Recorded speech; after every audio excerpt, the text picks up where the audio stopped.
എല്ലാവർക്കും നമസ്കാരം. മൗനരാഗം സീരിയലിന്റെ ഇനി വരാനിരിക്കുന്ന ഒരു കിടിലൻ എപ്പിസോഡിലേക്ക് എല്ലാവർക്കും സ്വാഗതം കേട്ടോ. അങ്ങനെ നമ്മുടെ മനോഹറിനെ ഒതുക്കാൻ വേണ്ടിയിട്ട് നമ്മുടെ ജിഷയും അതുപോലെ ജുബാനയും പിന്നെ ഡോണയും ഒക്കെ കൂടി ചേർന്ന് ഒരു കെണി സെറ്റപ്പ് ചെയ്യാണ്. മറ്റൊന്നുമല്ല, അവർക്ക് പരിചയമുള്ള ഒരു SIയെ പോയി കണ്ടിട്ട് അദ്ദേഹത്തോട് എല്ലാ കാര്യങ്ങളും വളരെ വിശദമായിട്ട് സംസാരിക്കുകയാണ്. ആ സമയമാണ് അദ്ദേഹം മറ്റൊരു കാര്യം പറയുന്നത്. മനോഹറിന്റെ ഫുൾ ഹിസ്റ്ററി പരിശോധിച്ചതിന് ശേഷം അദ്ദേഹം പറഞ്ഞു, അതെ, ഈ പറയുന്ന കക്ഷിയെ എനിക്ക് വളരെ നന്നായിട്ട് തന്നെ അറിയാം. മൂന്നാർ മുരുകൻ എന്നല്ലേ ഇവന്റെ പേര്? അതെ സാറേ, അത് തന്നെ അവന്റെ പേര്. സാറിന് എങ്ങനെ അവനെ കുറിച്ച് അറിയാന്ന് ചോദിച്ചതും, അതെ, അവൻ പല നാട്ടിലും പല പേരിലാണ് അറിയപ്പെടുന്നതെന്നും മൂന്നാറാണ് അവന്റെ സ്വദേശമെന്നും ഒക്കെ ഞാൻ വളരെ വ്യക്തമായിട്ട് അന്വേഷിച്ചു. പിന്നെ നിങ്ങൾ ഇവിടെ വന്ന് ഇപ്പൊ ഇങ്ങനെ ഒരു കംപ്ലൈന്റ് ചെയ്യാനുള്ള കാരണം എന്താണെന്നൊന്ന് വിശദീകരിച്ചിരുന്നെങ്കിൽ നന്നായേനെ. സാറേ, ഞങ്ങള് 3 പേരും അവനാൽ ചതിക്കപ്പെട്ട പെണ്ണുങ്ങളാ.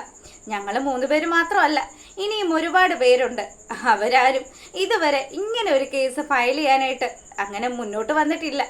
ഞങ്ങളിപ്പോൾ വന്നത് എന്താണെന്ന് വെച്ചാൽ, ഞങ്ങളെപ്പോലെ ഇനിയും ഒരുപാട് പെണ്ണുങ്ങൾ ഇവനെ കൊണ്ട് ചതിക്കപ്പെട്ടാലോ ആ ഒരു ഭയം കാരണമാണ് സാറേ. എങ്ങനെയെങ്കിലും ഇവനെ പോലെയുള്ള ഒരു ഫ്രോഡിനെ സാറേ അവനെ പെടുത്തണം സാറേ എന്നൊക്കെ പറഞ്ഞ് നമ്മുടെ ജുബാന വളരെ കാര്യത്തിന് സംസാരിക്കുമ്പം ഡോണ പറഞ്ഞു, സാറേ, ഞാൻ അത്യാവശ്യം നല്ല രീതിയിൽ നല്ല സന്തോഷത്തോടു കൂടി ജീവിച്ചു പോരുമായിരുന്നു. ഇവൻ എൻ്റെ ജീവിതത്തിൽ വന്നതിന് ശേഷമാണ് എനിക്ക് മറ്റൊരു റിലേഷനിലേക്ക് പോലും പോകാൻ പറ്റാത്ത രീതിയിൽ ഞാൻ ദാ ഇപ്പോൾ ഇങ്ങനെ ഇരിക്കുന്നത്. ഇപ്പോഴും ഞാൻ അവിവാഹിതയായി തുടരുകയാണ് സാറേ. നിങ്ങൾ പറഞ്ഞ ഈ മനോഹറിനെ കുറിച്ച് എനിക്ക് വളരെ വ്യക്തമായി തന്നെ അറിയാം.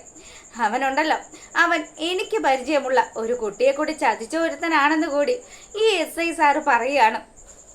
അങ്ങനെ നമ്മുടെ SIയും കൂടി ഇവളുമാരുടെ കൂടെ കൂടി. അപ്പം എന്താ സാറേ പദ്ധതി? എങ്ങനെ ഇവനെ കൊടുക്കുന്നത്? നിങ്ങളുടെ ഈ ഒരു കംപ്ലൈന്റ് കൊണ്ട് മാത്രം കാര്യങ്ങളൊന്നും ഉഷാറാകില്ലല്ലോ. അവൻ ഏത് നാണയത്തിലാണ് നിങ്ങളെയൊക്കെ വല വിരിച്ച് ആ ഒരു വലയിലാക്കിയത്, അതേ നാണയത്തിൽ തന്നെ അവനെ തിരിച്ചടിക്കണം. എന്നാൽ മാത്രമേ കാര്യങ്ങൾ നിങ്ങൾക്കും കൂടി സന്തോഷമാകുന്ന രീതിയിലേക്ക് വരുള്ളൂ എന്നുകൂടി പറഞ്ഞു. അത് ശരിയാ സാറേ, അവനെ ഒന്ന് കുരങ്ങ് കളിപ്പിക്കുന്നത് ഞങ്ങൾക്കും കുറച്ച് താല്പര്യമുള്ള കാര്യമാണ്. ഞാനിപ്പം ഒരു കാര്യം മനസ്സിൽ പ്ലാൻ ചെയ്തിട്ടുണ്ട്. അതുപോലെ നിങ്ങൾ എൻ്റെ ഒപ്പം നിൽക്കുകയാണെങ്കിൽ നമുക്കവന് ഈസി ആയിട്ട് കൊടുക്കാം. അങ്ങനെയാണെങ്കിൽ കുഴപ്പമില്ല സാറേ. അല്ല, അവൻ നിലവിൽ എവിടെയാ താമസിക്കുന്നതെന്ന് നിങ്ങൾ അന്വേഷിച്ചായിരുന്നോ? അന്വേഷിച്ചു സാറേ. ഒന്നും പറയണ്ട സാറേ, രാഹുൽ എന്ന് പറയുന്ന ഒരുത്തൻ്റെ മകളെ കല്യാണം കഴിച്ചിട്ട് അവനിപ്പം അവരുടെ കൂടെ ആ വീട്ടിലാണ് താമസിക്കുന്നത്. വലിയ അമേരിക്കക്കാരനാണെന്നൊക്കെ അവൻ പറഞ്ഞിരിക്കുന്നത്. അവൻ അമേരിക്കയിൽ പോയിട്ട് പോലും ഇല്ല. എന്നിട്ടും എന്തുമാത്രം വീമ്പടിയാണ് അടിക്കുന്നത്. എന്തായാലും നിങ്ങൾ വിഷമിക്കേണ്ടെന്നേ. നിങ്ങളെ പോലെയുള്ള ഒരു പെങ്ങള് എനിക്കുമുണ്ട്. അതുകൊണ്ട് നിങ്ങളുടെ ഈ സങ്കടങ്ങളൊക്കെ എനിക്ക് മനസ്സിലാകുമെന്ന് അദ്ദേഹം വാക്ക് കൊടുക്കുക. അങ്ങനെ അവരെല്ലാവരും കൂടി ചേർന്ന് നമ്മുടെ മനോഹറിനിട്ട് 8ന്റെ അല്ല 16ന്റെ ഒരു പണി തന്നെയാണ് പ്ലാൻ ചെയ്ത് വെച്ചിരിക്കുന്നത്. അങ്ങനെ ഈ SI സാറ് തന്നെ ഒരു പെൺവേഷം കെട്ടുക. അതിനുശേഷം നമ്മുടെ മനോഹർ പോവാറുള്ള സ്ഥലങ്ങളിലൂടെ അവനെ ഫോളോ ചെയ്ത് അങ്ങോട്ടേക്ക് ചെല്ലുന്നു. ഈ സമയമാണെങ്കിലോ മനോഹർ ഏത് പെങ്കൊച്ചിനെ കണ്ടാലും അത്യാവശ്യം ഒന്ന് വായി നോക്കുന്ന കൂട്ടത്തിലാണല്ലോ. പ്രത്യേകിച്ച് സരയുന്റെ അടുത്ത് നിന്നും എങ്ങനെയെങ്കിലും ഒന്ന് രക്ഷപ്പെടണമെന്ന് ആലോചിച്ചുകൊണ്ട് നിൽക്കുകയാണ്. അങ്ങനെ നമ്മുടെ മനോഹർ ഒരു ഷോപ്പിംഗ് മാളിൽ വെച്ചിട്ട് ഇവളെ കണ്ടുമുട്ടുകയാണ്. നമ്മുടെ SI സാറ് തന്നെ ആ ഒരു സ്ത്രീയുടെ വേഷം കെട്ടി വന്നപ്പോൾ ശരിക്കും പറഞ്ഞാൽ ഡോണയ്ക്കും അതുപോലെ ജുബാനയ്ക്കും നിഷയ്ക്കും ഒക്കെ നല്ല അമ്പരപ്പാണ് ഉണ്ടാക്കിയിരിക്കുന്നത്. സാറേ, ശരിക്കും ഇപ്പൊ സാറിനെ കണ്ടാൽ ഒരു പെങ്കൊച്ചിനെ പോലെ തന്നെയുണ്ട്. ഈ വേഷത്തിൽ വേണം അവനെ കൊടുക്കാനായിട്ട്. ഞാൻ എന്തായാലും അവനെ 1-2 സ്ഥലങ്ങളിൽ വെച്ച് മീറ്റ് ചെയ്തായിരുന്നു. ഇനി ഞാൻ അങ്ങോട്ട് കയറി അങ്ങ് മുട്ടും. ആ സമയം അവന് മറ്റു മാർഗങ്ങളൊന്നും ഉണ്ടാവില്ല. അവൻ എൻ്റെ ആ ഒരു കെണിയിൽ കുടുങ്ങുമെന്ന് തന്നെ പുള്ളിക്കാരൻ വാക്ക് കൊടുക്കുന്നതനുസരിച്ച് ഇവരെല്ലാവരും നല്ല ഹാപ്പിയിലാണ്. അവനിട്ട് കൊടുക്കാൻ പറ്റുന്ന നല്ലൊരു കൊട്ടാണല്ലോ. ഇങ്ങനെ ആയിരിക്കുമല്ലോ ഇവരെ എല്ലാവരും അവൻ ചതിച്ചത്.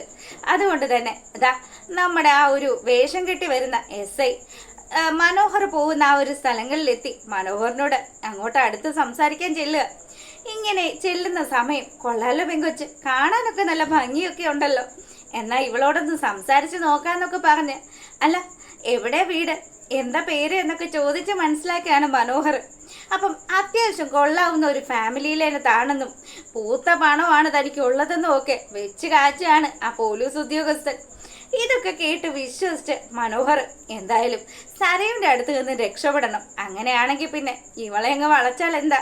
അപ്പൊ ഇടുക്കിക്കാരി അച്ചായത്തി എന്ത് ചെയ്യുമെന്ന് ആലോചിച്ചുകൊണ്ടിരിക്കുമ്പോൾ ഇനിയിപ്പോ ഇടുക്കിക്കാരിയെക്കാട്ടിലും കാശുള്ളതാണല്ലോ ഈ നിൽക്കുന്നത്.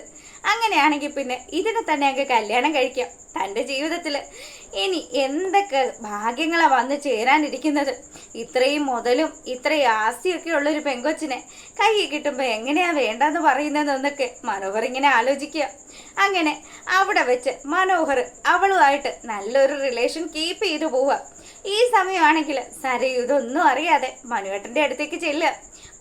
മനുവേട്ട, നമ്മൾ എന്നാ മനുവേട്ട അമേരിക്കയിലേക്ക് പോകുന്നത്? എൻ്റെ മോളെ അമേരിക്കയിലേക്ക് പോവാം. അവിടുത്തെ കാലാവസ്ഥ ശരിയല്ലെന്ന് ഞാൻ നിന്നോട് പറഞ്ഞതല്ലേ, പിന്നെ എന്താ നിനക്കത് മനസ്സിലാവാത്തത്? മനുവേട്ട എന്ന് ചോദിച്ചാലും മനുവേട്ടൻ എപ്പോഴും ഇത് തന്നെയല്ല ആവർത്തിച്ചുകൊണ്ടിരിക്കുന്നത്. ഞാൻ എത്ര പ്രാവശ്യമായി അമേരിക്കയിലേക്ക് പോകുന്ന കാര്യം സംസാരിക്കാൻ തുടങ്ങിയിട്ട്, എന്നിട്ട് ഒന്നിനും ഒരു മറുപടിയില്ല. എപ്പോഴും അവിടുത്തെ കാലാവസ്ഥ ഇങ്ങനെ തന്നെ ആയിരിക്കുമോ? വേറെ ആരും അമേരിക്കയിലൊന്നും താമസിക്കുന്നില്ലല്ലോ എന്നൊക്കെ ദേഷ്യത്തോടു കൂടി തന്നെ സരയു സംസാരിക്കുക. ഇതൊക്കെ കേട്ട് കഴിഞ്ഞിട്ടും മനോഹർ ആ ഒരു സ്വപ്നലോകത്ത് തന്നെ, ആ സുന്ദരിയിൽ തന്നെ അങ്ങ് കുടുങ്ങി നിൽക്കുക. മനോഹറിന്റെ മനസ്സ് അവിടെ കൊളുത്തി കിടക്കുക. അതുകൊണ്ട് തന്നെ അവള് പറയുന്ന കാര്യങ്ങളൊന്നും നമ്മുടെ മനു അങ്ങ് ചെവിക്കൊള്ളാതെ ഇരിക്കുമ്പോൾ സരയുടെ ഉള്ളിലും എന്തോ ചില സംശയങ്ങൾ. ഇനി ഇവൻ പറയുന്നതൊക്കെ വല്ലതും ഉള്ളതാണോ? അച്ഛനും അമ്മയും 24 മണിക്കൂറും മനോഹറിനെ കുറിച്ച് ഇപ്പൊ കുറ്റം മാത്രമേ പറയുന്നുള്ളൂ.